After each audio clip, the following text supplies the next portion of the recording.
Hey everyone, here is our sixth part of our chapter sexual reproduction in flowering plant, जिसमें हमें पढ़ना है pollen grain जो रहते हैं बेसिकली काफ़ी रिच होते हैं न्यूट्रिशन में। बेसिकली पॉलन ग्रेन के अंदर इतना न्यूट्रिशन होता है ना कि रिसेंटली लोग उसको as a tablet and food supplement के रूप में लेते हैं, और वेस्टर्न कंट्री के लोग तो लार्ज नंबर में पॉलन प्रोडक्ट्स भी बनाते हैं in form of tablet and syrup, और वो मार्केट में भी अवेलेबल होता है। पॉलन कंजप्ट किया जाता है। कुछ लोग तो ऐसा करते हैं कि athletes and races horses pollen grain को कैरी करते हैं जिससे कि उनका परफॉर्मेंस गेम में और इंक्रीज हो जाए। ठीक है, एक चीज़ और याद कर लेना कि ये जो तुम्हें दिखाई दे रहा है बी पॉलन, इसको हम इंग्लैंड से कैरी कराया था। फिर तुमको पढ़ना पड़ेगा पॉलन की वायबिलिटी। जैसा कि बेसिकली हमारा जो स्टिग्मा होता है, स्टिग्मा पे जो पॉलन ग्रेन लैंड होता है, लैंड होने से पहले जो पॉलन का टाइमिंग पीरियड होता है उसको हम कहते हैं पॉलन की वायबिलिटी। जब तक वो स्टिग्मा पे लैंड ना हो जाए, सेड ना कर जाए, तब तक जब तक वो अपनी वायबिलिटी को लूज नहीं करता, उस वायबिलिटी या फर्टिलाइजेशन होने से पहले के टाइम पीरियड को हम पॉलन की वायबिलिटी कहते हैं। तो हर एक पॉलन की वायबिलिटी, हर एक जो वेराइटीज़ होती है ना, वो अलग अलग होती है और दो चीज़ों पर डिपेंड करती है। सबसे पहला तो टेम्परेचर पे डिपेंड करती है, दूसरा ह्यूमिडिटी पे डिपेंड करती है।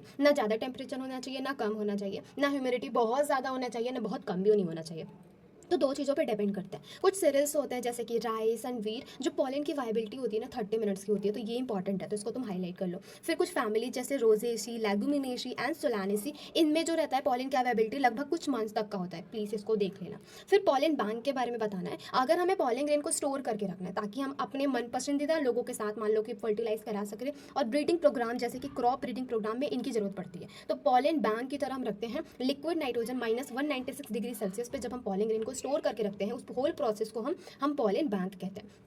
फिर पिस्टिल या माइक्रोस्पोरेंजियम ओव्यूल, और ये हमारा है क्या है, फीमेल गैमेटोफाइट, इसके बारे में पढ़ेंगे। तो गाइनोशियम जो रहता है ना, वो हमारा फीमेल रिप्रोडक्टिव पार्ट को दिखाता है। अगर गाइनोशियम की बात करें तो अगर वो सिंगल पिस्टिल गाइनोशियम में रहता है उसको मोनोकार्पेलरी कहते हैं, क्योंकि हम बेसिकली गाइनोशियम को कार्पेल्स के नाम से भी जानते हैं। तो मोनो का मतलब सिंगल, तो सिंगल कार्पल्स प्रेजेंट होते हैं तो उनको मोनोकार्पेलरी, अगर उससे ज़्यादा होते हैं तो मल्टी कार्पेलरी। अगर सारे के सारे फ्यूज होते हैं तो उनको हम सिन कार्पस कहते हैं, और सारे के सारे कार्पस अलग फ्री होते हैं तो उनको हम एपो कार्पस कहते हैं। तो सिन कार्पस का एग्जाम्पल है हमारे पास पपावर, इसको लर्न करने का ट्रिक है पीएमएस। पी से पपावर, एम से मल्टीकार्पेलरी, एस से सिनकार्पस, और जो खुले खुले होते हैं यानी अपोकार्पस होते हैं उनका फ्रीली का एग्जांपल है मैम से याद कर सकते हो, एम से माइचेलिया, ए से एपोकार्पस और एम से मल्टीकार्पेलरी। इस तरीके से तुम ये एग्जांपल रख लो। और हर एक पिस्टल में 3 पार्ट्स होते हैं, बचपन से पढ़ा है, stigma, style and ovary. Stigma वो पार्ट होता है जहाँ पे जाके पॉलन ग्रेन लैंड करता है। स्टाइल वो पार्ट होता है जो स्टिग्मा एंड ओवरी के बीच में प्रेजेंट होता है। ओवरी सबसे अंदर होता है। ओवरी के अंदर ओवरियन लॉक्यूल्स होते हैं, और लॉक्यूल के अंदर प्लेसेंटा होता है, और प्लेसेंटा के अंदर क्या होता है, हमारा प्यारा सा माइक्रो